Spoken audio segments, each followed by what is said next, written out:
A continuación, daremos inicio al desarrollo de la Mesa 6 con el tema Arbitraje y otras ramas del derecho. Para ello, tengo el agrado de presentar al doctor Gonzalo García Calderón, socio de García Calderón, Vidal, Montero y Asociados Abogados, quien nos acompaña como moderador respecto a este tema. Asimismo, agradecemos la participación de los ponentes que participarán en esta mesa. Doctor Luciano Barqui, árbitro independiente, la doctora Laura Castro, árbitro independiente, la doctora Roxana Jiménez, árbitro y consultor independiente, y el doctor Gastón Fernández, socio principal y presidente del directorio del estudio Fernández y Vargas Abogados. Adelante, doctor García. Muchísimas gracias primero por la invitación. He estado en los últimos, creo que desde el inicio de estos congresos participando en el mismo, y para mí es un honor y agradecerle a Marlene por su gentil invitación, esta vez no como expositor, sino como moderador. Pero no quiero perder la costumbre de intervenir, sobre todo para disentir de mi gran amiga y colega Elvira Martínez respecto del tema del prevaricato que se pretende incorporar a los árbitros en el Código Penal. Y simplemente por un tema conceptual, que lo quiero dejar sentado. El laudo arbitral no es revisado respecto al fondo por la Sala Superior. Y en consecuencia, al no haber una revisión respecto al fondo, que es la característica fundamental de este mecanismo de solución de controversias, es peligrosísimo darle esa facultad a un juez penal para que sea este el que pretenda establecer si lo decidido en el fondo y la aplicación de la ley es o no, o calza dentro, o tipifica dentro de lo que sería el prevaricato por haber aplicado una ley que ha sido derogada. Realmente muy, muy peligroso dar esa facultad a un juez penal, que además implicaría darle facultades para que califique categorías jurídicas, creo que no están en su ámbito de aplicación. Pero en fin, cierro ese capítulo, vamos a nuestro tema. Tengo el gratísimo honor de presentar a 4 extraordinarios ponentes. Van a hablar sobre diversos temas. Tanto Luciano Barqui como Laura Castro nos van a hablar sobre la relación entre el derecho privado y los contratos del Estado en los arbitrajes. Gastón, como es natural y lógico, hablará sobre su gran tema, sobre responsabilidad civil de los árbitros respecto a la demora en los trámites del arbitraje o la falta de disponibilidad. Y la doctora Roxana Jiménez Vargas Machuca nos hablará de un tema sumamente interesante con relación a los conflictos sociales y el arbitraje. En consecuencia, vamos a dar inicio a esta presentación, dándole el uso de la palabra a Luciano, no sin antes presentarlo primero. Es abogado por la Universidad de Lima, magíster con mención en Derecho Civil por la Universidad Católica, profesor de Derecho Civil en la Universidad de Lima, profesor de la Maestría de Derecho Civil en la Católica, abogado senior de la Gerencia Legal de Pluspetrol, árbitro de los principales centros de arbitraje y autor de diversas publicaciones. Tienes, Luciano, 15 minutos y trataremos de ser estrictos con el tiempo, porque si no, terminamos a las 10 de la noche. Gracias. Muchas gracias, Gonzalo. Muchas gracias al Centro de Arbitraje de la Católica. Es un placer estar esta noche con todos ustedes y compartir este panel con Laura, con Rosana y con mi gran amigo Gastón Fernández. Trataré de ser breve. Si me permiten, voy a hacer una presentación y la he titulado La normativa de contratación estatal desde los ojos de un civilista, ¿sí? Es decir, voy a tratar de analizar algunas figuras muy concretas por el tiempo que están en la normativa de contratación del Estado, pero lo voy a hacer desde el punto de vista del civilista, ¿no es cierto? Quiero empezar haciendo referencia a un caso ya famoso en que se anuló el laudo arbitral por aplicar el Código Civil y no la normativa de contrataciones del Estado. No voy a entrar en el caso, en el fondo por tiempo. Debo manifestar, sin embargo, que a pesar de que se anula por aplicación del Código Civil, la verdad es que si se aplicó el Código Civil, porque tengo mis dudas, lo cierto es que también se aplicó mal. Por lo tanto, ahí tenemos un problema tanto más complicado. ¿En qué se basó la anulación del laudo arbitral? En el artículo 52.3 del decreto legislativo 1017, ya no vigente, que establece, y lo leemos aquí en la diapositiva, dice: el arbitraje será de derecho y resuelto por el árbitro único tribunal arbitral mediante la aplicación de la Constitución Política del Perú, de la presente ley y su reglamento, así como de las normas de derecho público y las de derecho privado, manteniendo obligatoriamente este orden de preferencia en la aplicación del derecho. Y luego señala: esta disposición es de orden público, e inmediatamente incluye una causal de anulación no prevista en la Ley General de Arbitraje, que establece que el incumplimiento de lo dispuesto en este numeral es causal de anulación del laudo arbitral. Es decir, es causal de anulación del laudo arbitral la no aplicación de la jerarquía establecida en el artículo 52.3.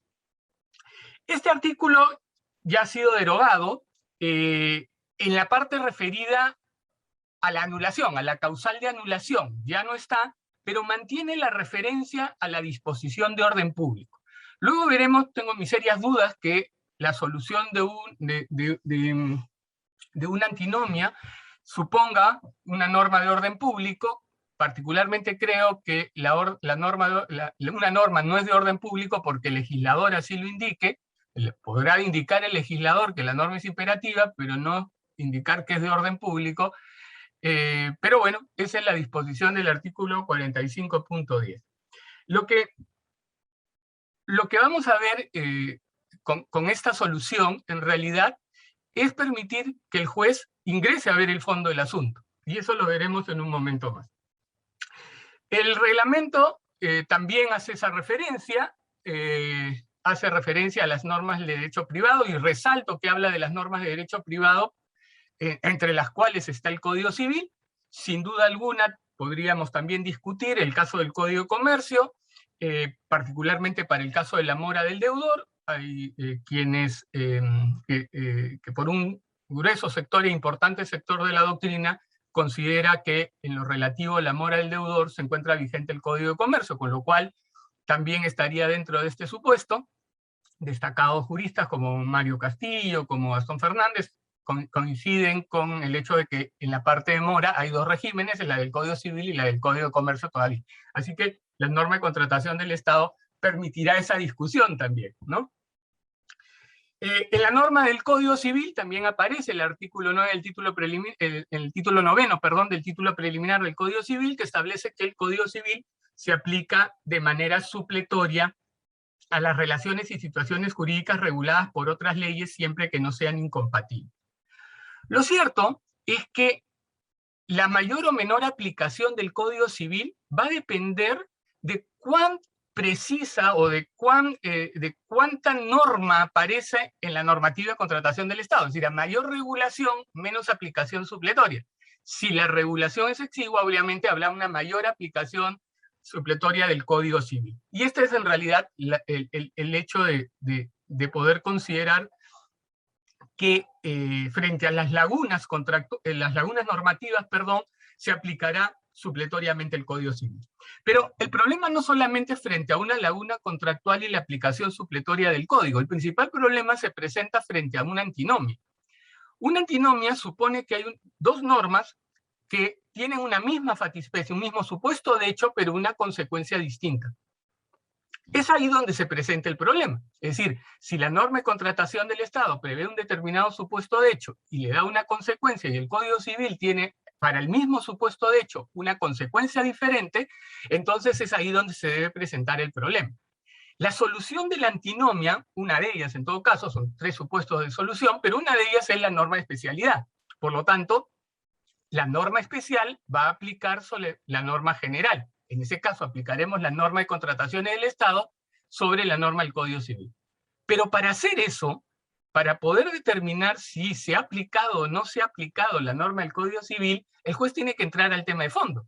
Porque el juez, para determinar que se aplicó el Código Civil y no la norma de contratación del Estado, tiene que determinar que la solución del caso era una solución distinta a la que dio el Código Civil.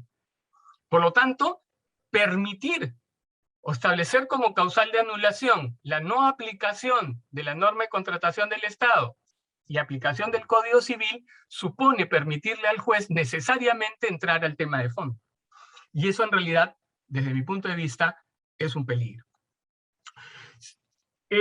Quería ver algunos temas muy puntuales, lo veremos rápidamente por una cuestión de tiempo, en la que tenemos que tener en cuenta otra cosa. No solamente es que el Código Civil es una norma supletoria, que aplicamos frente a una laguna normativa de la normativa de contrataciones del Estado, sino otra cosa que tenemos que tener en consideración es que estamos frente a un contrato.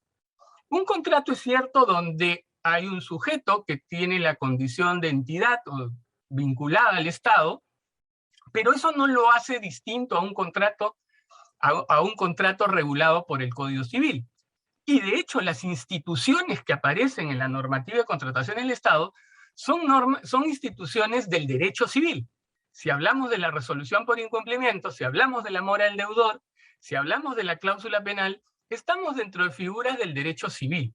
Y por lo tanto, el análisis, y lo veremos en un momento más, y particularmente con el caso de la penalidad, que es la que me genera normalmente ciertas sonrisas frente a ciertos comentarios, ¿no? Vamos a verlo que con los ojos de un civilista, pues obviamente la relación existente con el derecho civil es fundamental. En el caso de la resolución por incumplimiento, simplemente algunos comentarios desde los ojos del civilista. En el artículo 36, que estamos viendo, dice que cualquiera de las partes puede resolver el contrato. Y efectivamente la resolución del contrato es una facultad de la parte fiel, de valerse de la resolución. Pero lo que me llama la atención siempre es el inciso 1. Dice, por caso fortuito fuerza mayor que imposibilite de manera definitiva la continuación del contrato.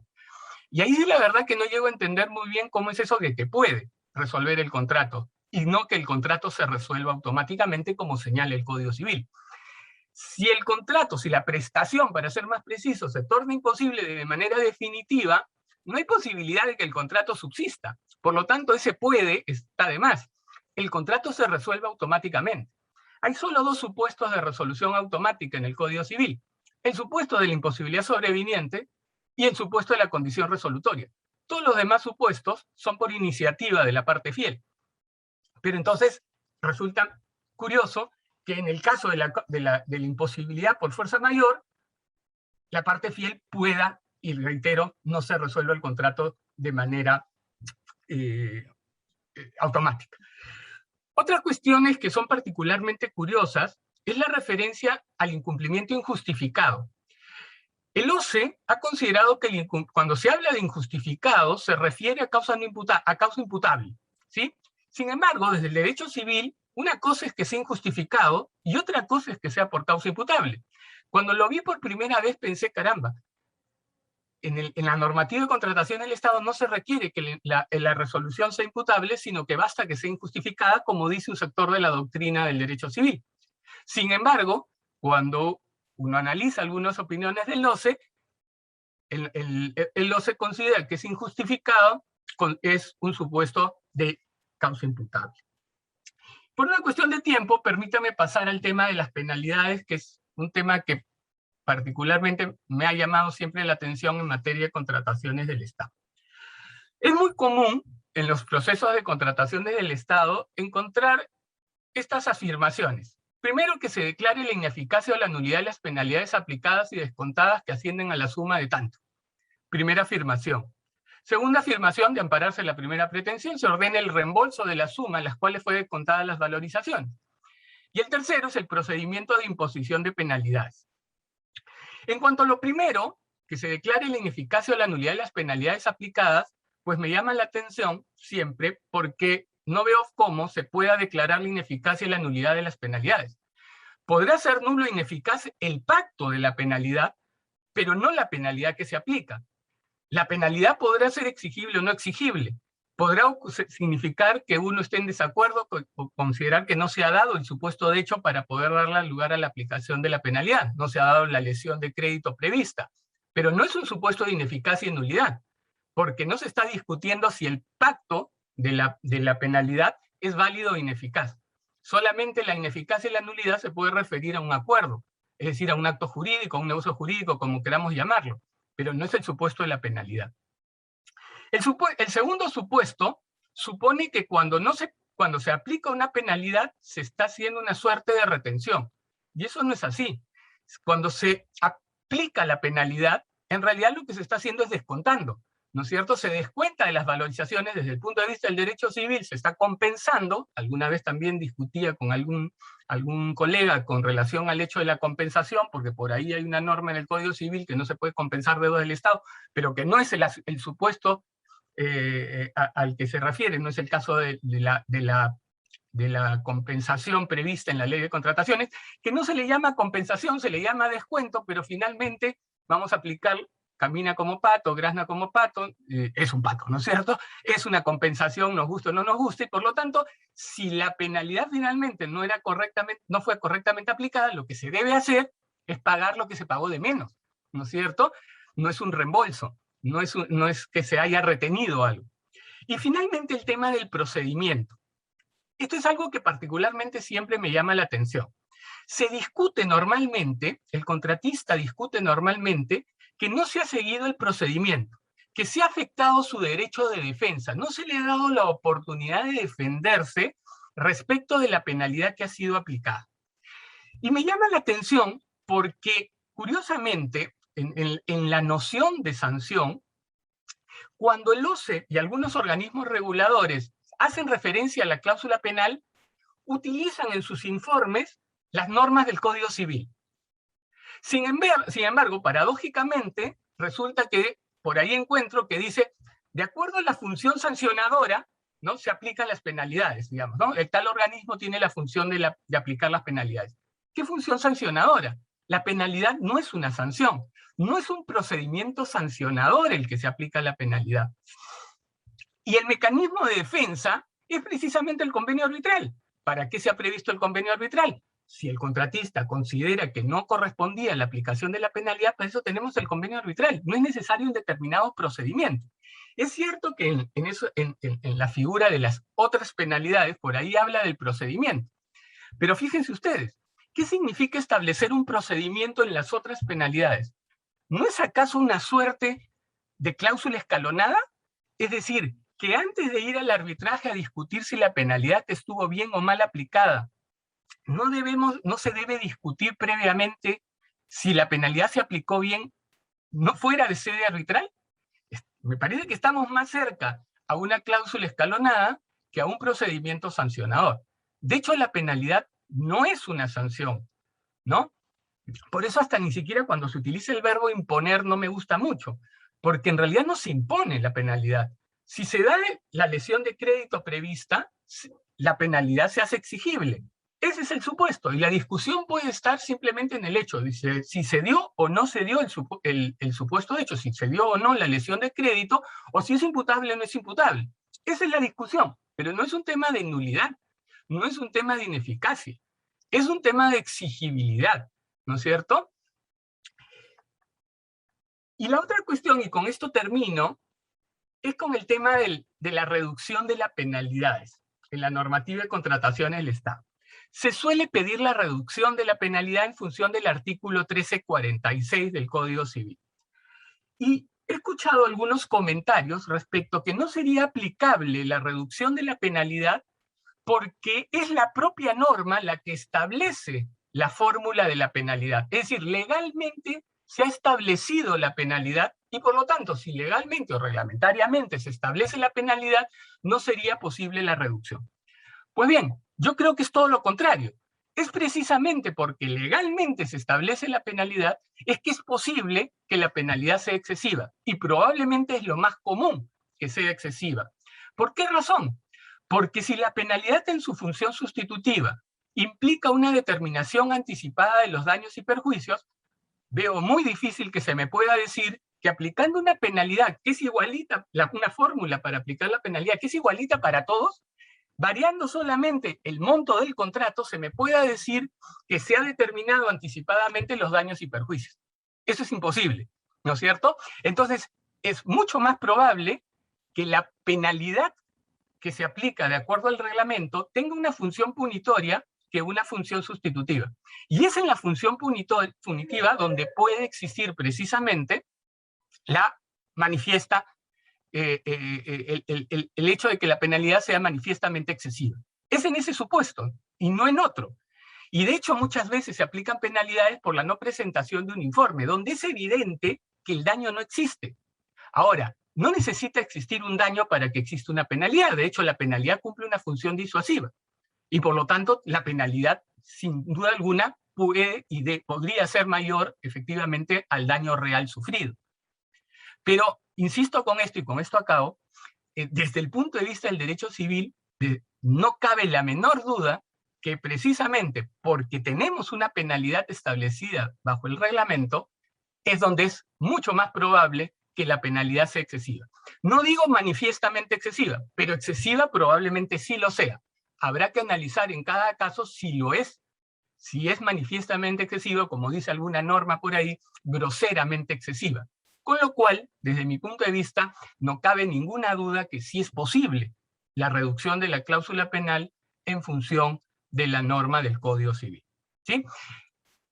Con esto acabo para no prolongar más el asunto y para que Gonzalo no me castigue con el tiempo. Ya te escribí en el chat, pero bueno, no lo has visto. Gracias, Luciano. Gracias, Gonzalo. Laura, todos conocen a la doctora Laura Castro, es abogada por la Universidad Femenina Sagrado Corazón, es abogada independiente, árbitro, magíster en Derecho Convención en Derecho Empresarial por la Universidad de Lima, doctorando en la Universidad Católica, tiene curso de especialización en arbitraje comercial internacional, en materia de inversiones, es docente de la UPC, también en curso de extensión de la universidad, y es muy grato darle la bienvenida a Laura. Adelante, por favor. Gracias, Gonzalo. Qué temor, formar parte de esta mesa. He visto los 2 mensajes que has mandado, pero así ya se acabó. Espero que seas más bueno conmigo. Bueno, voy a poner mi cronómetro, a ver. En primer lugar, quisiera dar mi agradecimiento a la doctora, porque es doctora, Marlene Anchante, que es la directora del Centro de Arbitraje de la Universidad Católica, y a Silvia Rodríguez, que también es abogada, doctora, secretaria general del Centro de Arbitraje, por esta invitación de participar en este congreso que cada año la universidad lo hace, y un saludo especial a todos los miembros de esta mesa.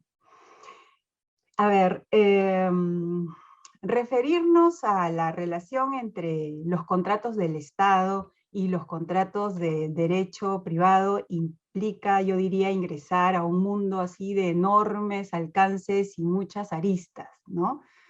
No constituye objeto, diríamos, de esta conversación o de esta reflexión la comparación entre los contratos de derecho privado y aquellos que se celebran bajo el amparo de la Ley de Contrataciones del Estado y su reglamento. Lo que nos ha planteado esta mesa es si existe una relación entre el derecho privado y los contratos del Estado, en los arbitrajes precisamente, de modo tal que este análisis versará sobre las materias que en ellos son objeto de litigio y que se derivan de esta citada relación. Resulta complejo establecer una línea divisoria entre el derecho privado y el derecho público, a pesar de lo cual nos queda claro que el derecho público, más allá de todo lo relacionado al derecho administrativo, comprende a los contratos que el Estado celebra con particulares. Habida cuenta de que por más de que el Estado actúe como un contratante más, en realidad no lo es, ¿no? Dado que los mecanismos para contratar están regidos por una normativa especial que establece cómo es que se debe de contratar con el Estado y sus dependencias. Los mecanismos a través de los cuales el Estado contrata usualmente no constituyen materia controvertida en los procesos arbitrales, a menos que una de las partes pretenda la nulidad del contrato, lo que en realidad no es moneda corriente, en tanto aquello que suele ser controversia son temas relativos a la ejecución o inejecución de las obligaciones. Esto equivale a decir que aquello sobre lo cual las partes en un arbitraje son las obligaciones nacidas del contrato y no por lo general el contrato que dio lugar a estas obligaciones. Y como todos sabemos, la normativa sobre contratación estatal pues no regula las materias generales de derecho de contratos, ni tampoco las comprendidas en derecho de obligaciones o lo que es el acto jurídico, estando todas ellas contenidas más bien en el Código Civil. Y es precisamente este, yo diría, el punto de contacto o relación entre el derecho privado y los contratos del Estado en los arbitrajes. Esto significa que en los contratos arbitrales, más allá de la aplicación de las normas particulares sobre contratación especial, estatal, siempre serán aplicables las normas generales de derecho privado, a menos, claro está, que el derecho público tenga preceptos especiales, como bien lo dijo y lo señaló Luciano. Podemos hacer un repaso sobre esta normativa, no muy larga por el tiempo, obviamente, mencionando algunos preceptos civiles a título meramente ilustrativos que son de aplicación recurrente a los arbitrajes en materia de contratación pública. Yo diría que en primer lugar, en sede de acto jurídico, por ejemplo, podemos mencionar aquellos casos en los cuales se demanda la nulidad del contrato celebrado por tener este fin ilícito o por no haberse celebrado con observancia de la forma prescrita por la ley. También resulta de enorme relevancia el tema de representación, tanto para la celebración del contrato o de cualquiera de los actos que tenga lugar en su ejecución. Y ni qué decir de lo que respecta a la interpretación de los actos jurídicos, cuyos principios interpretativos son muy recurridos cuando de lo que se trata es de dilucidar algún reclamo que tenga que ver con los alcances de las obligaciones. Y bueno, y no nos olvidemos de las reglas referidas al cómputo de plazos, ¿no? Que nos servirán justamente a efectos de poder constatar si las prestaciones o los actos contractuales se han cumplido o se han ejecutado de manera oportuna o de manera extemporánea. En lo que respecta, eso, acto jurídico, en lo que respecta a derecho de obligaciones, son muchos los temas ahí relevantes. Empezaremos por mencionar el principio de identidad regulado en el 1132 del Código Civil, habida cuenta de que en los múltiples procesos constituye materia controvertida la idoneidad en la ejecución de las prestaciones, y la misma que no se haya regulada obviamente en las leyes de contratación pública, pero se aplica el Código Civil.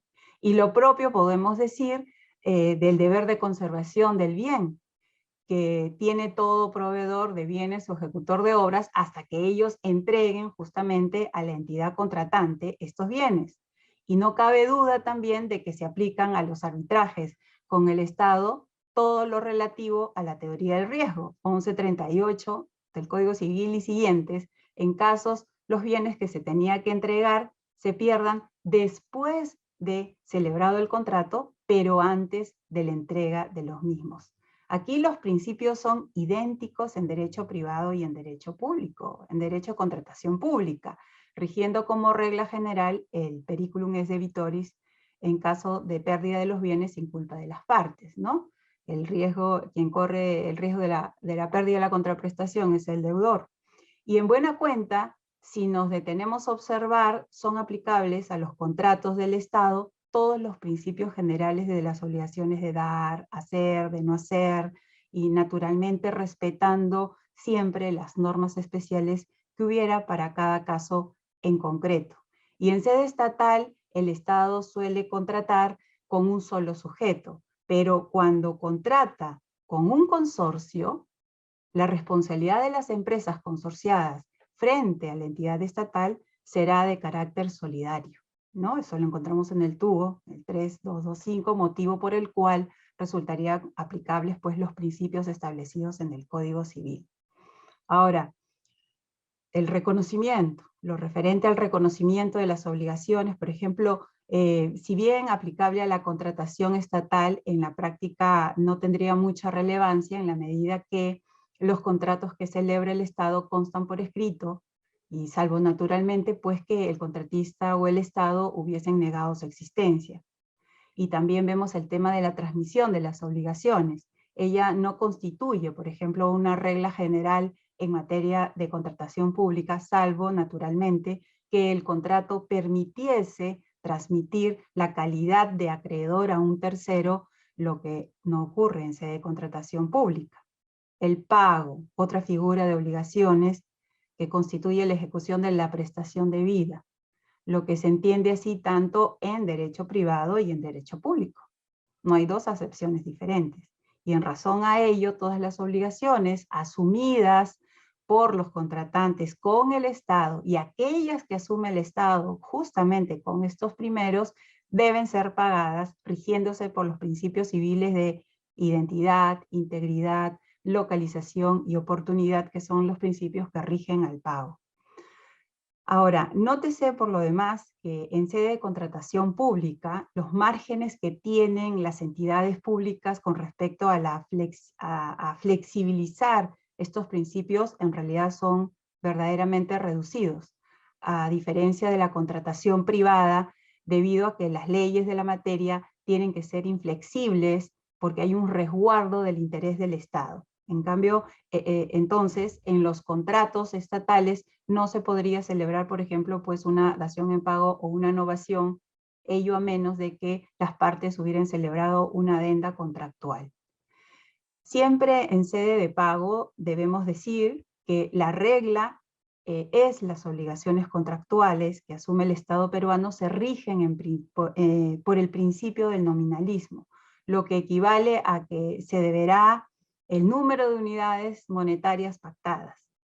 Y esto puede tener excepciones, siendo el caso más representativo el de la expropiación, regida por el artículo 70 de la Constitución, el 1236 del Código Civil y la Ley Especial de la Materia, caso en el cual estamos en presencia de una deuda de valor y no frente a una deuda dineraria, ¿no? Y aquí simplemente pues el sujeto pasivo de la expropiación va a discutir con el Estado el monto valor del bien expropiado. En sede compensatoria, como justamente lo indicaba Luciano, el código prohíbe la compensación entre particulares y el Estado, pues salvo en los casos permitidos por la ley expresamente. Y la condonación, que es otra figura, otro medio extintivo de las obligaciones, también dentro del libro de obligaciones, de una deuda es absolutamente inusual en los contratos con el Estado. Y si el Estado fuese la parte condonante, pobres funcionarios públicos que van a autorizar porque ellos incurrirían en responsabilidad. Y de otro lado, bueno, yo nunca he visto a alguien que contrate con el Estado y que se le perdone pues siquiera un céntimo, ¿no? Entonces, ahí cuidado. Por otra parte, dada la naturaleza de la consolidación, ella pues resulta casi imposible en contratación estatal, a menos que estemos hablando pues de la deuda que una entidad tiene para con otra, con la que ha contratado y que por norma legal posterior una de esas entidades fuese absorbida por la otra. Y aquí se presentaría pues el supuesto de la consolidación en el que se unirían en una misma persona la calidad contradictoria de deudor y acreedor. La transacción, otro medio extintivo de las obligaciones. Para transigir con el particular con quien contrató el Estado, se requiere pues de que el titular de la entidad tenga que autorizarlo. Y en todos los años que yo vengo ejerciendo como árbitro, yo no he visto o no he sido testigo de un solo caso en el cual se haya transigido en contratación estatal, y los funcionarios públicos pues siempre tienen el peligro latente de las labores del control posterior que tiene Contraloría. Por otro lado, no cabe duda de que gran cantidad de prestaciones en materia de los procesos arbitrales en sede de contratación estatal versan sobre obligaciones que se alegan han sido incumplidas, lo que motiva que se exija el cumplimiento o de ser el caso, se resuelva el contrato, figura que ha sido analizada por Luciano. Y en esta sede son innumerables los procesos que las partes reclaman indemnizaciones por daños y perjuicios patrimoniales e inclusive hasta el daño moral. Entonces, aquí la culpa o el dolo que deben estar presentes para poder reclamar tales indemnizaciones, ¿no? Las mismas que no procederían reclamar salvo pacto distinto en los casos, en el caso de las obligaciones hubiesen sido dejadas de ejecutar por causas no imputables. Y las normas relativas a la prueba del incumplimiento coinciden en contratación del Estado, presumiéndose que el incumplimiento obedece a culpa leve del deudor, salvo prueba en contrario. Entonces, también será muy importante lo relativo a la carga probatoria, la que correspondiendo a aquel que alega haber sufrido el daño y perjuicio, teniendo siempre los árbitros esa facultad establecida en el Código Civil, en el sentido de que si el resarcimiento no pudiera ser probado en un monto preciso, deben fijarlo con valoración equitativa. O sea, no obstante, en estos casos no hay que olvidar que se debe probar que existe daño, porque si no se prueba que la existencia del daño, pues no cabría aplicar lo dispuesto en el Código Civil, ni en sede de controversias de derecho privado, ni en contratación pública. Ahora, ni qué decir de la mora, tratada hace un rato por Luchano, ¿no? Institución importantísima para derivar efectos indemnizatorios o resolutorios, y de la cláusula penal, la misma que en sede de contratación pública lleva el nombre de penalidades, ¿no? Haciendo complicada ahí la aplicación de la norma que establece que el juez a solicitud del deudor puede reducir equitativamente la pena cuando sea manifiestamente excesiva o cuando la obligación principal hubiese sido en parte o irregularmente cumplida. Y aquí hago anotación de un laudo que me parece que Gonzalo, como parte del tribunal, se pronunciaron, ¿no? sobre un tema sobre muy interesante que lo estaba leyendo. Para ir concluyendo estas breves palabras y antes de que me corte Gonzalo, nos referiremos pues a las normativas en sede de contratos parte general. Ahí sí se aprecia una enorme importancia de su aplicación supletoria a la contratación pública, esta última normativa en la que todos sabemos no se regula la noción del contrato, ni su celebración, ni su fuerza obligatoria, ni los deberes contractuales de buena fe. Pero, por supuesto que sí son aplicables las normas que prohíben a determinados funcionarios a contratar con el Estado, ¿no? Esto más allá de lo establecido en las normas especiales.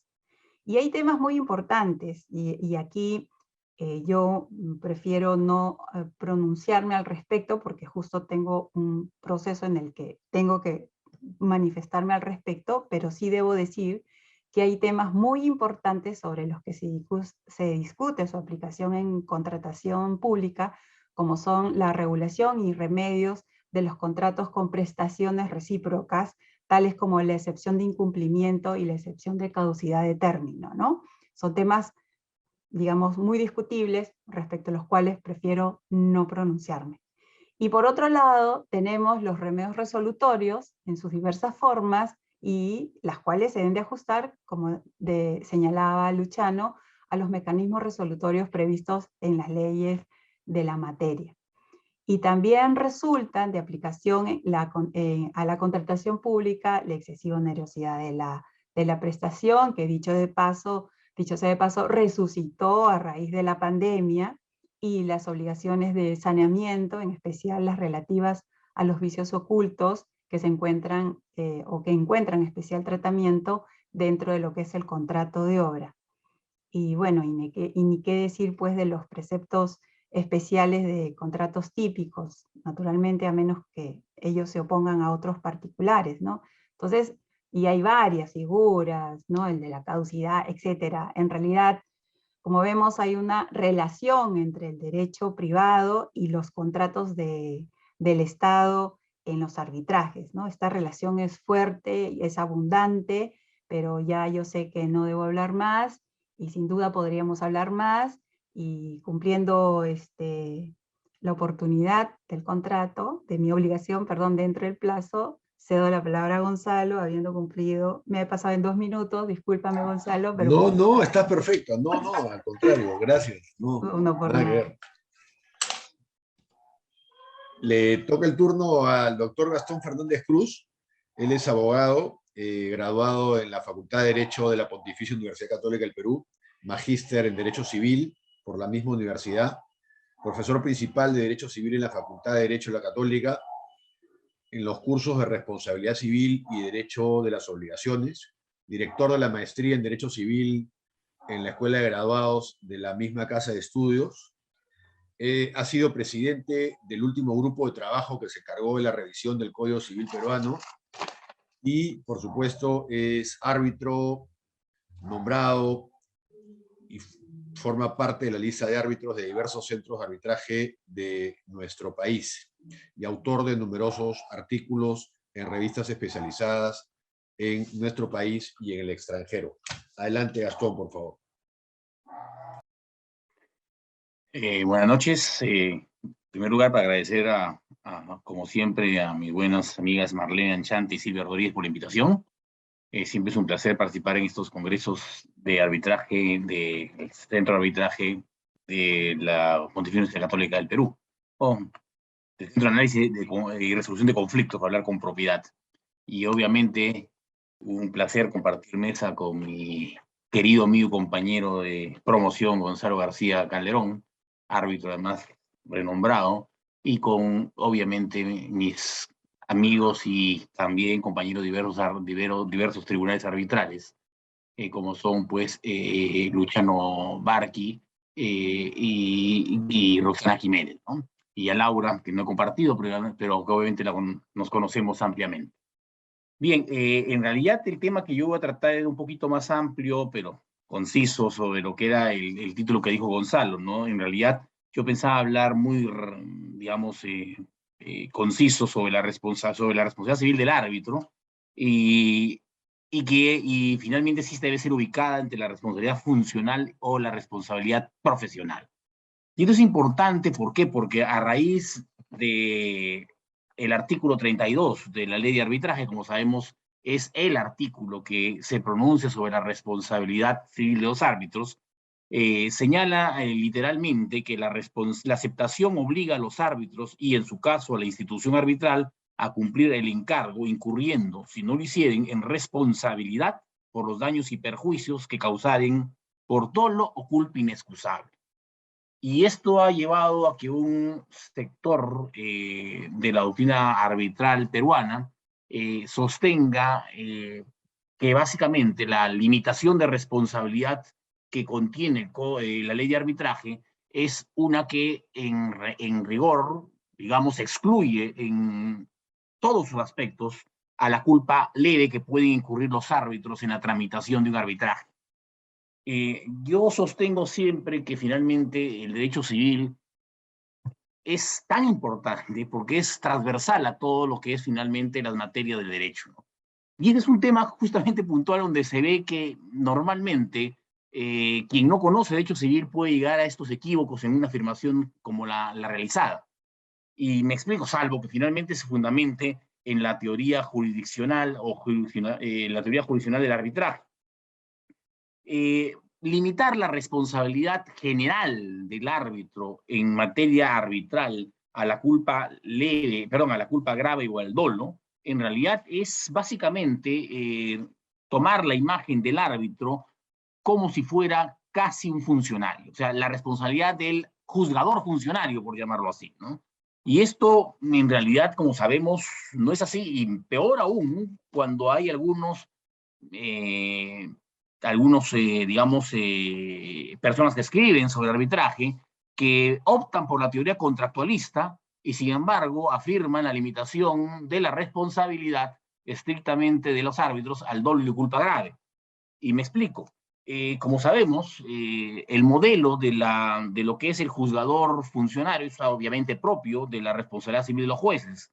Y dentro de ese esquema, como sabemos, básicamente se ha movido la responsabilidad civil de los jueces entre 4, digamos, sistemas teóricos y prácticos que pudieran, digamos, plantearse. Primero es obviamente el principio de la irresponsabilidad del Estado juez, en donde se deriva, o desde el principio medieval, de que la corona no puede, pues, equivocarse, y se afirma que al fundamentarse todo el poder jurisdiccional en lo que es un principio de soberanía estatal, el juez no responde.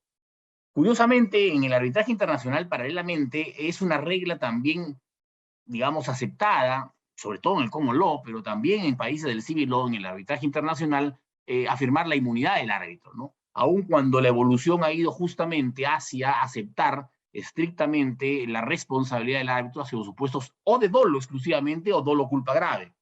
Pero es curioso, como sabemos, que los principales instrumentos de regulación en los arbitrajes internacionales o no se pronuncian sobre la responsabilidad civil del árbitro, o lo hacen limitándolo al dolo en algunos supuestos, o finalmente al dolo y la culpa grave, es decir, imitando el esquema de lo que es la responsabilidad del juez.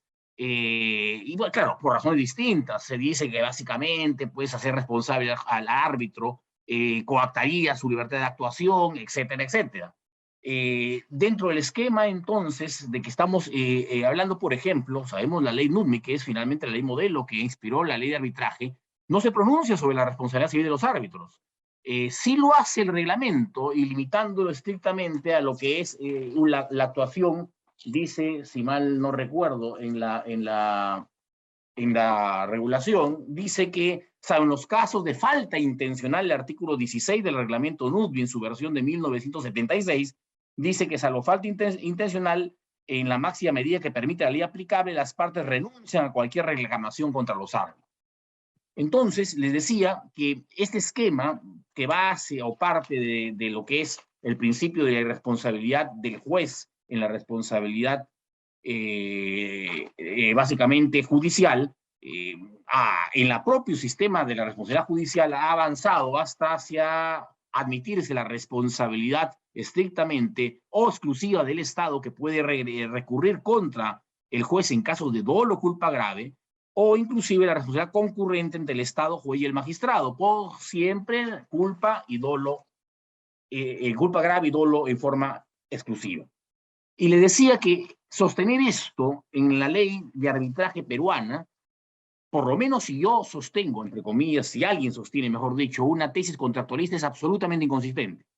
No podría ser discutible en alguien que defienda la teoría jurisdiccional del arbitraje, y que, como sabemos, es una posibilidad claramente posible, desde que la Constitución, como sabemos, estrictamente recoge a la jurisdicción arbitral como finalmente jurisdicción. Y sin embargo, la discusión en torno a este punto versa exclusivamente si la jurisdicción en realidad puede ser otorgada por los particulares. Y se dice, por ejemplo, Félix Navarro en España afirma, y creo que con bastante solvencia, que las partes no pueden otorgar dentro del derecho privado a un tercero más allá de lo que tienen. Y consecuentemente, es evidente entonces que el poder de decidir obligatoriamente, con efecto de cosa juzgada y ejecutoriada incondicionada, solo puede venirle dada a los árbitros por el Estado. Y que no debe confundirse entonces que, siendo el origen del arbitraje voluntario, esto es una condición o presupuesto finalmente de lo que viene a ser el arbitraje, porque sabemos, se parte siempre del convenio arbitral, que contiene la manifestación de voluntad de las partes, y luego el contrato de arbitraje, llamado también contrato de dación y recepción del arbitraje, que finalmente debían ser las dos condiciones que, fundamentales, pero como condiciones, finalmente emergen de ello. Si esto es así, en teoría podríamos admitir de alguna manera que, si la jurisdicción en última instancia, porque lo reconoce la ley, la Constitución en nuestro caso, emana siempre del Estado, podría alguien coherentemente y recién coherentemente tratar de defender la teoría finalmente de la limitación de la responsabilidad del árbitro al dolo y a la culpa grave, exclusivamente. En ese sentido, como digo, no debemos confundir jurisdicción con el hecho de que en materia arbitral los árbitros no tengan potestas, porque si bien la potestas o finalmente la posibilidad o la posibilidad de ejecutar coactivamente una decisión es parte de una jurisdicción plena, es evidente que, sin embargo, no es un contenido esencial de la función jurisdiccional. Lo podemos ver perfectamente, por ejemplo, en lo que es finalmente la materia contenciosa administrativa, en donde muchas veces la autoridad administrativa tiene finalmente la potestad de ejecutar finalmente sus actos, y eso no significa que se le haya otorgado facultades jurisdiccionales a los entes administrativos. Y por lo tanto, la existencia de la potestad dentro de una jurisdicción, básicamente lo que hace es establecer una jurisdicción plena. Y por ello es interesante, por ejemplo, lo que Roque Caivano señala respecto a la diferenciación entre lo que es la jurisdicción judicial y la arbitral. Él dice, por ejemplo, que en cuanto al origen de la jurisdicción, obviamente, la jurisdicción de los jueces es siempre legal, mientras que la de los árbitros es convencional, lo que sería discutible con lo que acabo de decir hace un instante, obviamente. En segundo lugar, dice que en cuanto a sus alcances, la jurisdicción de los jueces es siempre general, mientras que la de los árbitros es limitada a las cuestiones que las partes le han sometido. En cuanto a la potestad de ejecución, ya lo hemos dicho hace un instante, la de los jueces siempre es una jurisdicción plena y les permite ejercer la coerción y la coacción para hacer cumplir forzadamente sus decisiones, mientras que los árbitros carecen de este atributo. Y en cuanto al tiempo, la jurisdicción de los jueces es permanente, como sabemos, mientras que los árbitros es temporal, dado solo por la duración del arbitraje. Sin embargo, ambas jurisdicciones resuelven de manera vinculante y con efecto de cosa juzgada las cuestiones que se someten a decisión. Y entonces, les decía, creo que la responsabilidad civil de los árbitros debiera enfocarse más bien dentro del aspecto que es la responsabilidad, el otro modelo de la responsabilidad estrictamente que rige en torno a la discusión de la responsabilidad de un juzgador, que es la responsabilidad profesional, que como saben ustedes está recogida en el Código Civil, en el artículo 1762 del Código, en donde se limita la responsabilidad civil de cualquier, digamos, prestador de servicios, entre ellos profesionales, exclusivamente a la solución de problemas técnicos y de especial dificultad. Y entonces, esto es importante entender, porque hay quienes han creído también, malinterpretando el artículo 1762 del Código Civil, que la responsabilidad del profesional, y lo es un árbitro, es siempre una responsabilidad limitada, lo que no es cierto, es solamente limitada para los casos justamente que traten problemas técnicos de especial dificultad, lo que significa que en la responsabilidad profesional, siempre el profesional, entre ellos el árbitro, si lo colocamos de esa manera, responde por culpa leve. Siempre. Siempre. Y solo su limitación se da en los casos en donde nosotros señalemos casos de especial solución, solución de problemas técnicos de especial dificultad. Esto, en mi opinión, es importantísimo.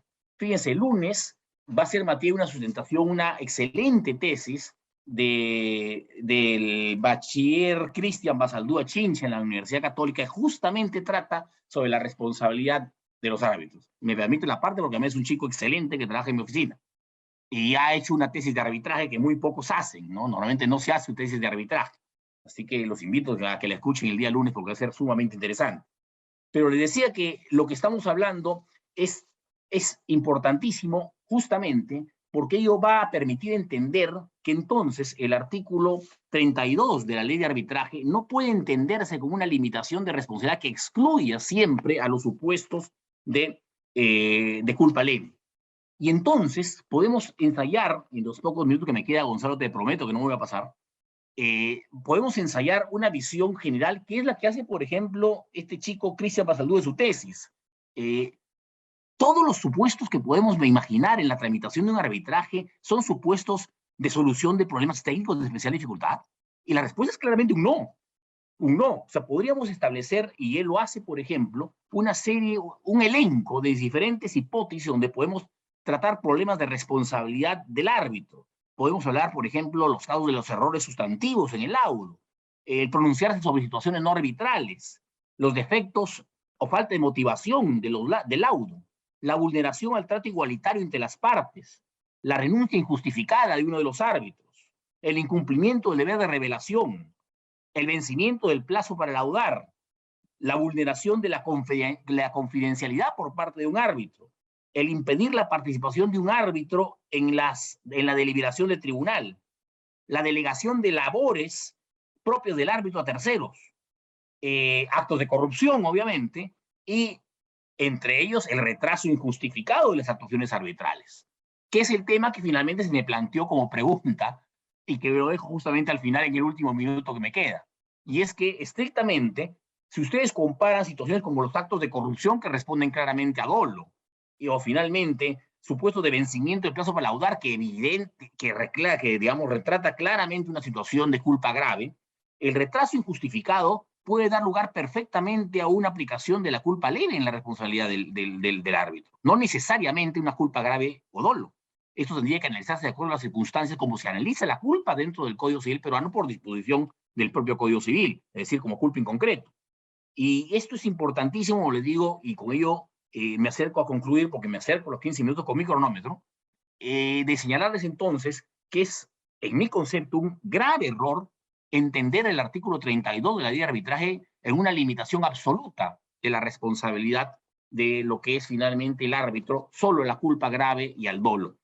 Ese entendimiento, repito, para vía conclusiva, solo es posible de ser sustentada, y creo con ciertas limitaciones, si se opta por la tesis jurisdiccional del árbitro, y en donde entonces se imite el modelo de la responsabilidad del juez. Pero si ponemos que el presupuesto del arbitraje es siempre una justicia privada, es decir, finalmente el poder de decidir es finalmente impulsado como condición por los particulares, yo creo que la selección además del árbitro, que se basa no solo en honestidad, sino en capacidad, por eso materias y especialidad, lo grafica como claramente un profesional, y como profesional que es, responderá siempre por culpa leve en cualquier supuesto y solo por dolo o culpa grave en los casos en donde en el arbitraje esté resolviendo casos que puedan ser calificados justamente de especial dificultad. Me pasé un minuto, Gonzalo, discúlpame, No, pero has quedo ahí. estado en el tiempo, has estado en el tiempo. El único que se ha pasado hasta ahora es Luchano, nadie más. Gracias. Me toca presentar a la doctora Roxana Jiménez Vargas Machuca. Ella es abogada por la Universidad Católica, magíster y doctorando por la Universidad Nacional Mayor de San Marcos. Es árbitro nacional e internacional, integrante de la nómina de los principales centros de arbitraje, tanto de Lima como de numerosos centros arbitrales a nivel nacional. Es profesora de Derecho Civil y Arbitraje en la Universidad de Lima, en ESAN, en la UPC y en la Maestría de Derecho Empresarial de la Universidad de Piura. Ha sido jueza superior titular de la Corte de Justicia de Lima, y le damos la más cordial bienvenida. Adelante, Roxana, por favor. Gracias, Gonzalo. Buenas noches con todos. Quiero primero agradecer a las doctoras Marlene Anchante y a Silvia Rodríguez por la invitación a participar en este congreso tan importante, y sobre todo en esta mesa con amigos y profesionales tan distinguidos, quienes la verdad admiro muchísimo. Bueno, el tema que me toca a mí es el relativo a los conflictos sociales y el arbitraje. Debo confesar que le di muchas vueltas, porque son diversas las aristas o enfoques respecto de este tema. Inicialmente pensé, ¿no?, podría haberse considerado un ángulo, ¿no?, que es el relativo al impacto de los conflictos sociales en el arbitraje, lo que conllevaría a considerar, ¿no?, por ejemplo, cómo influyen los conflictos sociales en el decurso de un arbitraje, ¿no? Esto es, en los partícipes de ese proceso arbitral. Al respecto, podríamos pensar, reflexionar si los árbitros podrían ser objeto de perturbación en su análisis de la solución de la controversia en caso se suscite un conflicto social relacionado con la materia del arbitraje, lo que podría llevarnos a considerar, por ejemplo, un elemento de eventual afectación a su objetividad, neutralidad o imparcialidad, ¿no? Por ejemplo, si se está ante un arbitraje de derecho, en un caso, por decir, de obra pública, el tribunal arbitral no puede dejar de aplicar la ley especial y su reglamento, y procurar no sentirse amedrentado o influenciado por la situación que ha ocurrido. También, ¿no?, podría considerarse la posibilidad de que las circunstancias pudieran aportar luces, o sea, en este mismo esquema, ¿no?, sobre los hechos bajo su análisis, para lo cual se tendría la posibilidad de incorporar, si así lo considerase el tribunal, pruebas de oficio, ¿no? Esa fue una primera visión que finalmente descarté porque las soluciones están ahí mismo, ¿no? Otra alternativa de perspectiva para este tema fue el conflicto social como causa de alteración o impedimento, por ejemplo, ya en la ejecución de un contrato, por ejemplo, en la ejecución de una obra. Pero considero también que la normativa en general, tanto de derecho común como la especial, por ejemplo, la Ley de Contrataciones del Estado, prevé supuestos, por ejemplo, también de fuerza mayor, lo cual será objeto de análisis en su oportunidad por el Tribunal Arbitral. Entonces, por esas razones descarté esas aproximaciones, esas aristas. No creo que esos sean los ángulos más apropiados para el desarrollo de este tema, ¿no? El tema de conflictos sociales y arbitraje. Considero así que cabría evaluar si el arbitraje puede alcanzar a ser un medio de solución de controversias útil en caso de conflictos sociales. Decidí enfocarlo de esa manera. Partiré entonces, primero, para poder dar respuesta a ello y hacer un barrido por las distintas opciones que hay, recordaremos el concepto, alcances y fuentes de los conflictos sociales.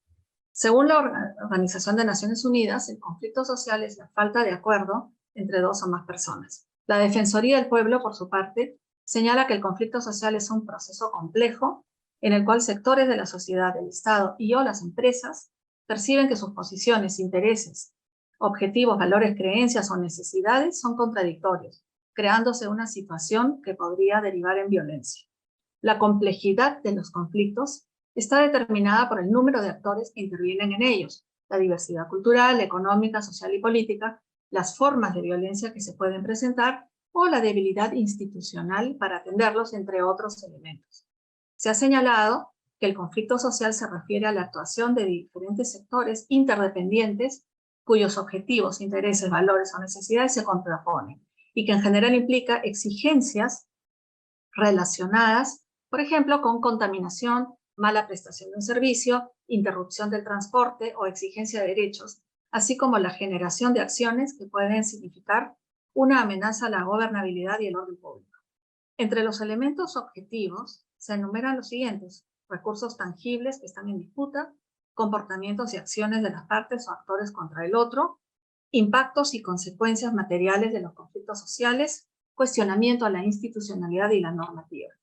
Entre los subjetivos, por ejemplo, se considera, estoy hablando en términos generales, haciendo un resumen, percepciones de las partes o actores acerca del otro o sobre cómo están siendo afectados.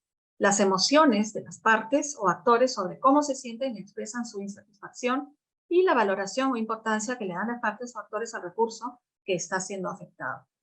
Igualmente, es importante decir que cada conflicto social tiene por lo menos 3 elementos que lo componen, ¿cierto? Los actores, los problemas y el proceso. Los involucrados en el conflicto social son las personas u organizaciones cuyos intereses están directamente enfrentados. Por ejemplo, los que hacen las exigencias, aquellos presuntos responsables de los problemas y los que colaboran con la solución de los problemas, como la Defensoría del Pueblo. Los conflictos, entonces, en suma, ¿no?, sociales, van a revelar un malestar y una posible falla en el funcionamiento del Estado o del mercado. Por ello, hay que asumirlos como oportunidades para comprender realidades diversas y resolver problemas complejos. Acá, este punto es bien importante. Los conflictos sociales pueden tener como origen, y vamos a ver que muchas veces va a ser la consecuencia también, ¿no?, pero como origen ciertas situaciones como las siguientes: corrupción, desigualdad social y económica, ausencia del Estado, crisis económicas, crisis naturales, pobreza, racismo, machismo, etc. Las consecuencias del conflicto social, si no se manejan correctamente, van a generar profundización de brechas sociales y económicas, incremento de la violencia y vandalismo, falta de acceso a derechos y recursos, aumento de la corrupción y narcotráfico, migraciones y desplazamientos forzados, malestar social, ¿no? Según la ONU, 65.6 millones de personas se han visto obligadas a desplazarse y 22.5 millones son refugiadas.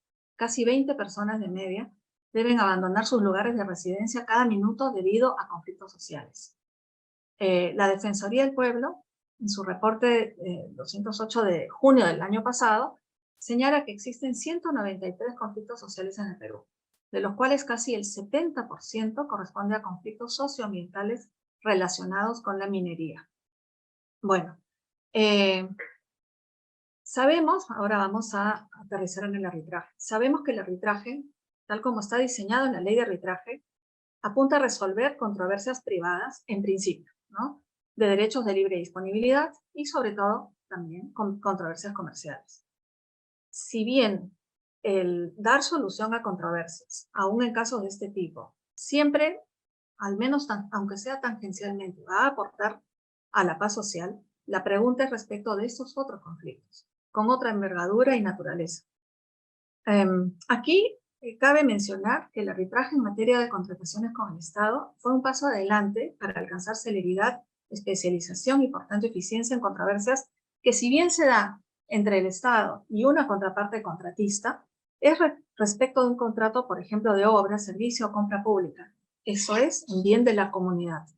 Es por esto que, siendo de interés de todos, es un arbitraje especial, con reglas propias, con transparencia, con requisitos especiales. Sin embargo, como sabemos, el corset normativo para la ejecución contractual, así como por ende para la resolución o solución jurídica de la controversia, han devenido en frenos terribles para el desenvolvimiento adecuado de estos contratos, lo cual no cambiará en absoluto si se derivan al Poder Judicial, como se pretenden ciertos proyectos de ley que se están conversando, que se han presentado, sino por el contrario, en tal caso inclusive se van a demorar muchísimo más. Debo mencionar en este punto, y lo quiero decir con mucha emoción, que en estos días se ha dado a conocer a través de redes sociales la emisión de un laudo arbitral peruano por el que se declara la nulidad de oficio por causa de corrupción de un convenio de cooperación interinstitucional entre entidades. La presidenta de ese tribunal fue nuestra amiga Elvira Martínez Coco.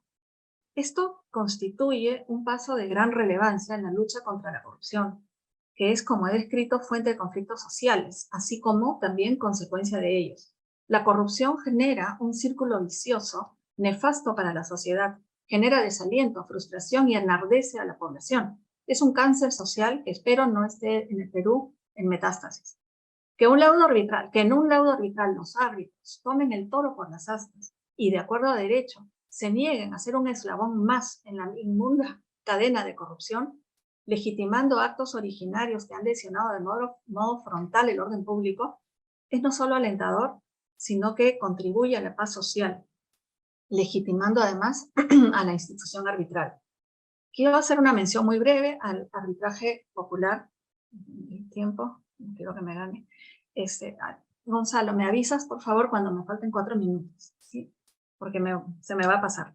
El arbitraje popular, ¿no? Estoy, como les decía, haciendo un barrido por distintos puntos que me parece que tocan, en algunos casos más frontalmente, en otros tangencialmente, este tipo de problemática, ¿no? Sabemos que fue creado por decreto en el decreto legislativo 1071 y posteriormente el decreto legislativo 1231 del 2015 modificó e incorporó normas y disposiciones al arbitraje popular.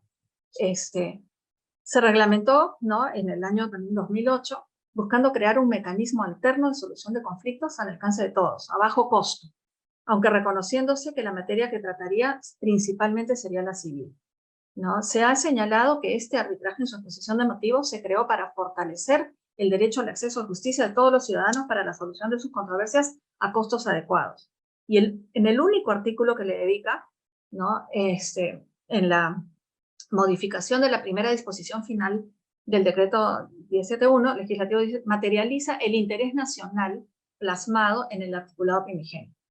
Este arbitraje, como sabemos, siempre es institucional, ¿no? Está a cargo, ¿no?, de la Dirección de Conciliación Extrajudicial y Mecanismos Alternativos de Solución de Controversias del Ministerio de Justicia y Derechos Humanos, y aquí esta dirección brinda el servicio de arbitraje popular a través del Centro de Arbitraje Popular Arbitra Perú, ¿no? Se ha dispuesto en este caso, en este arbitraje, que podrán someterse a este arbitraje las controversias derivadas del derecho de propiedad, posesión de los derechos, obligaciones contractuales, responsabilidad contractual y extracontractual, y toda clase de controversias de libre disponibilidad, que las partes decidan acordar mediante un convenio arbitral siempre que su estimación económica no sea superior a 20 UITs. Creo yo que este tipo de arbitraje, si bien está pensado para brindar un servicio de justicia económico, célere y eficaz, no termina de despegar en nuestro país, por lo que sería importante informar mejor a las personas acerca del mismo y fomentar su desarrollo adecuado. De ser así, quizás en algún punto logrará esa finalidad de la paz social. También tenemos, por otro lado, el arbitraje laboral. La nueva Ley Procesal del Trabajo establece en su sexta disposición complementaria que las controversias jurídicas en materia laboral pueden ser sometidas a arbitraje siempre y cuando el convenio arbitral se inserte en la conclusión de la relación laboral y adicionalmente la remuneración mensual percibida sea o haya sido superior a las 70 unidades de referencia procesal. Esto es más o menos 32.200 soles, ¿no? Esto es 32.200 soles al mes. Entonces, en esos casos se podrá suscribir el convenio arbitral. No está pensado, entonces, para trabajadores con ingresos menores, considerándose que el Poder Judicial les va a brindar a ellos la tutela de sus derechos de mejor manera. Por ende, yo considero bastante difícil que puedan marcarse en esa ruta hacia la paz social, ¿no? A tal como está establecido actualmente. En cuanto al arbitraje colectivo, laboral colectivo, sabemos que las etapas de la negociación colectiva empiezan la negociación directa, conciliación y arbitraje o huelga, ¿no? La Ley de Relaciones Colectivas de Trabajo establece que si no se hubiese llegado a un acuerdo en la negociación directa o en la conciliación, podrán las partes someter el diferendo arbitraje, ¿no? Alternativamente, los trabajadores pueden declarar la huelga, ¿no? Pero durante el desarrollo de la huelga pueden proponer el sometimiento del diferendo arbitraje. Muy bien. Este arbitraje puede estar a cargo de un árbitro unipersonal, un tribunal ad hoc, una institución representativa, la propia autoridad del trabajo, etc. ¿No? Muy bien. Lo llamativo de este arbitraje en materia colectiva, laboral colectivo, es que el tribunal arbitral ya instalado recibe las propuestas económicas de ambas partes y mediante el laudo arbitral va a recoger en integridad una de las propuestas mencionadas, ¿no? La va a elegir y puede tomar en consideración el dictamen del Ministerio de Trabajo y eventualmente la puede atenuar si la considera extrema, ¿no? Aquí quiero citar rápidamente al profesor Mario Pasco, que hace una crítica a esta norma. Él ha reflexionado respecto a este arbitraje que incluso eligiendo entre las propuestas de las partes, no existe norma ni parámetro que determine cuál y por qué una de las propuestas es la más razonable y equitativa. Él señala que cuando un árbitro o tribunal resuelve una negociación colectiva, entonces no está ilustrando a las partes sobre la verdad, al estilo de lo que hace un juez o un árbitro de derecho, sino que está sustituyendo sus voluntades. Las posturas de las partes en la negociación colectiva, en efecto, dice, nunca estarán bien ni mal. No habrá la correcta o la incorrecta, como que tampoco habrá un buen o mal convenio colectivo, sino llanamente un convenio colectivo. A diferencia del conflicto jurídico, dice, cuando dos partes negocian un pliego de reclamos, ninguna tiene razón. Ambas tienen posiciones. Cada uno de ellos tiene sus criterios, sus motivos. Cada uno de ellos representará, en caso de ser designado, el componente quizás principal de la determinación o modificación de las remuneraciones y condiciones laborales. Entonces, él dice, en síntesis, simplificando al extremo, el resultado de la negociación colectiva en nuestro país se echa a la suerte, ¿no? Entonces, él considera que es un supuesto de imposición de un mecanismo que tiene validez en gabinetes legales, pero que no goza de legitimidad entre los intervinientes de la relación sustantiva. Termino citándolo, él dice, postulamos humildemente que esto debe ser objeto de revisión y rectificación normativa. Luego tenemos el arbitraje de consumo, ¿no? Tiene como finalidad, ¿no?, brindar a los consumidores un medio de solución de conflictos que cumpla con las características de sencillez, rapidez, gratuidad y que tenga carácter vinculante. Es sencillo, rápido, gratuito, vinculante, voluntario, confidencial. Puede otorgar indemnizaciones, pero no puede imponer multas al proveedor. Este arbitraje, que aún no despega de acuerdo a las cifras que se vienen manejando, no despega del todo, ¿no? Es importante en la gestión de un mecanismo que permita asegurar que la autoridad, esa es una opinión, ¿no? que la autoridad de consumo sea informada de hechos que puedan comprometer el interés público en la protección a la colectividad de los consumidores, con lo que debería reevaluarse lo relativo a la confidencialidad al interior de este sistema de arbitraje.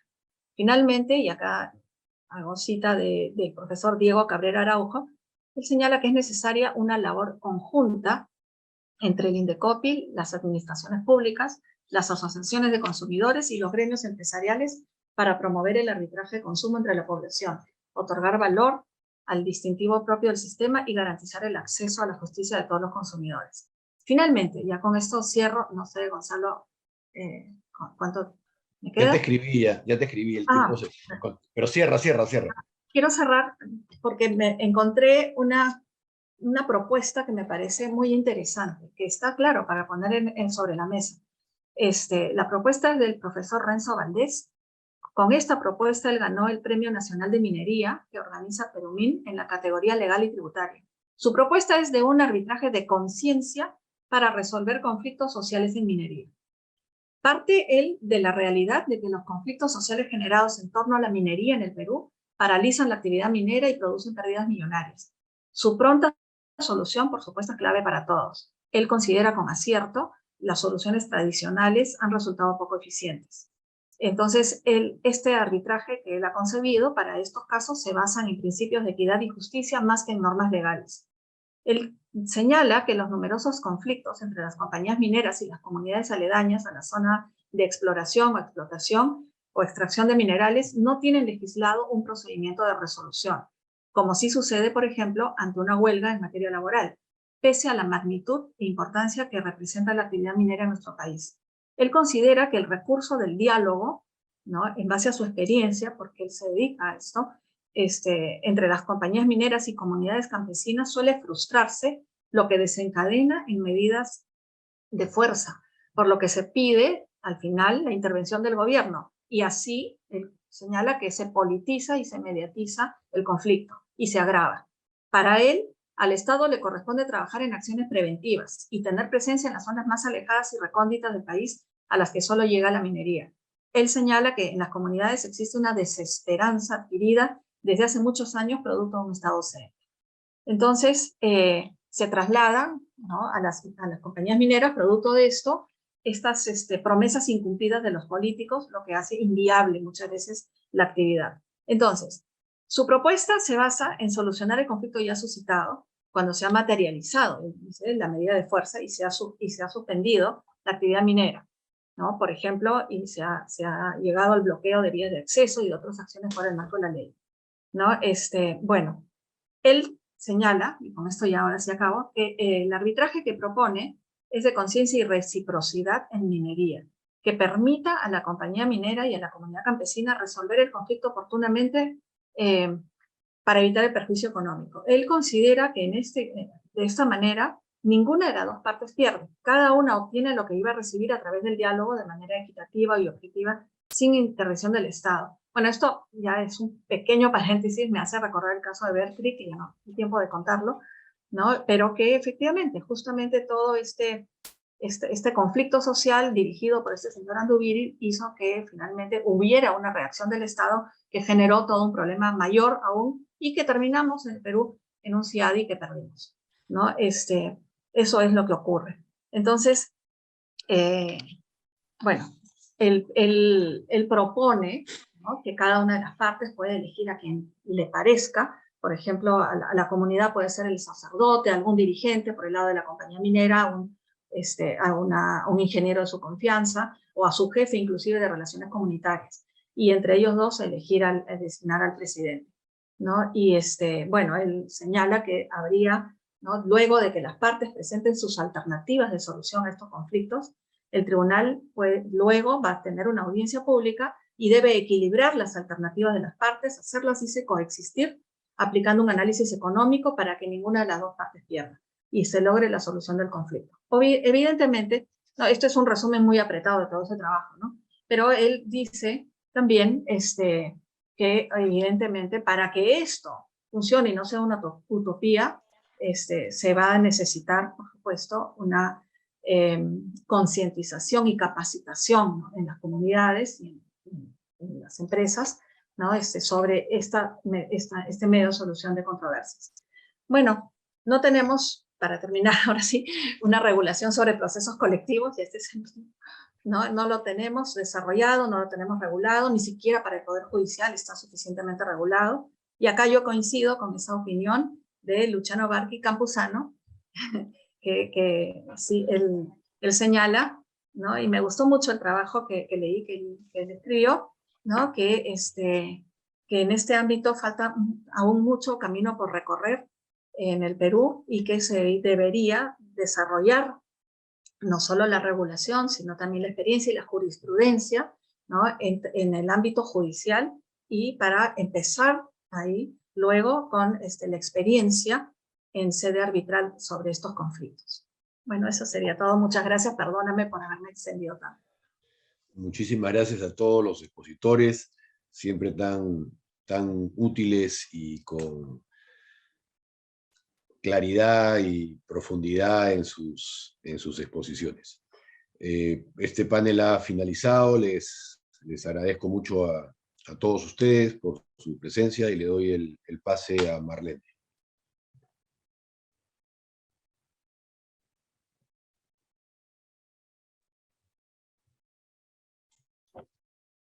Muchas gracias, doctor. Muchas gracias a todos los participantes de la mesa 6 por tan valiosos aportes. Aprovechamos en agradecer también a quienes están sintonizando este tercer día de ponencias a través de la plataforma Zoom y Facebook del CARPUC. Finalmente, de acuerdo a nuestro programa, cerraremos esta jornada con las palabras del doctor Walter Albán Peralta, vicepresidente de la Corte de Arbitraje.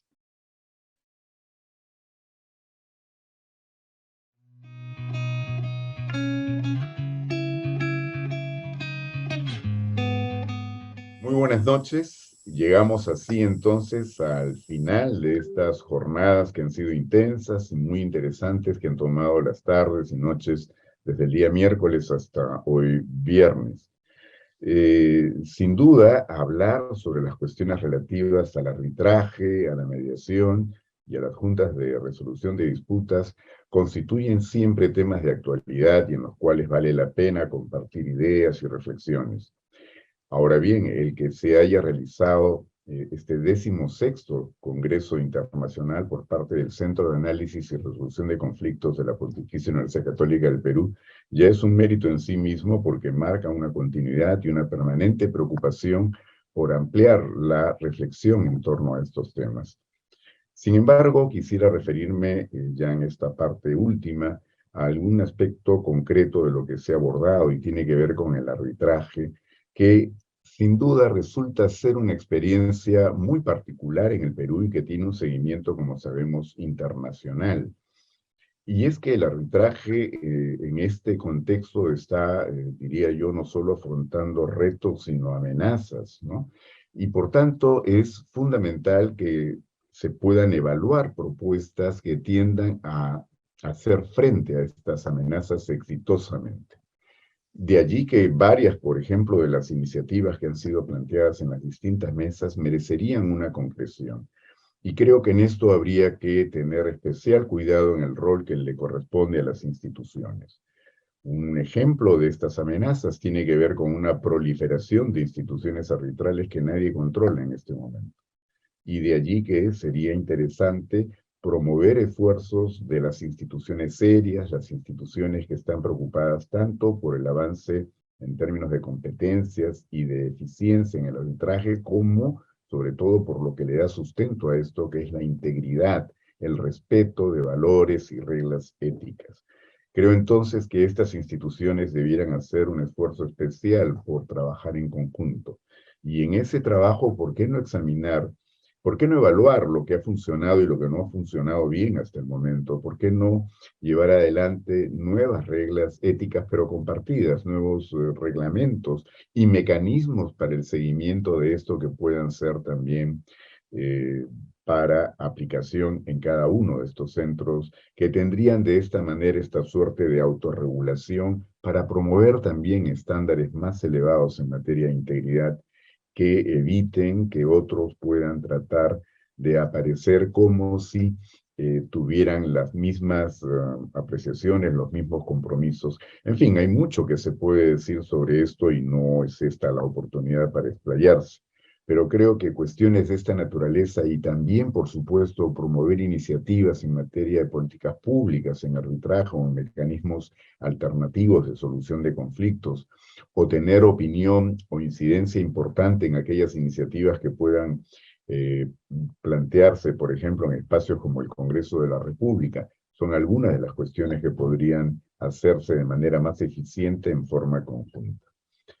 Lo dejo allí entonces y ahora solo agradecerle a cada una de ustedes por haber participado en este 16º Congreso Internacional organizado por el Centro de la Pontificia Universidad Católica, y agradecer o reiterar más bien el agradecimiento a cada uno de los expositores, panelistas que han participado en estas distintas mesas, ¿no? Tanto, por supuesto, a quienes son de casa como quienes nos han acompañado desde el extranjero. Y por último, reconocer también la labor que ha realizado, ¿no?, el equipo del centro, que ha hecho un esfuerzo enorme para que este congreso se lleve adelante y se continúe, como decía yo, con esta voluntad, este compromiso de estar permanentemente promoviendo espacios de esta naturaleza donde siempre se puede fortalecer estas instituciones. Bueno, muy buenas noches y gracias a todos y todas.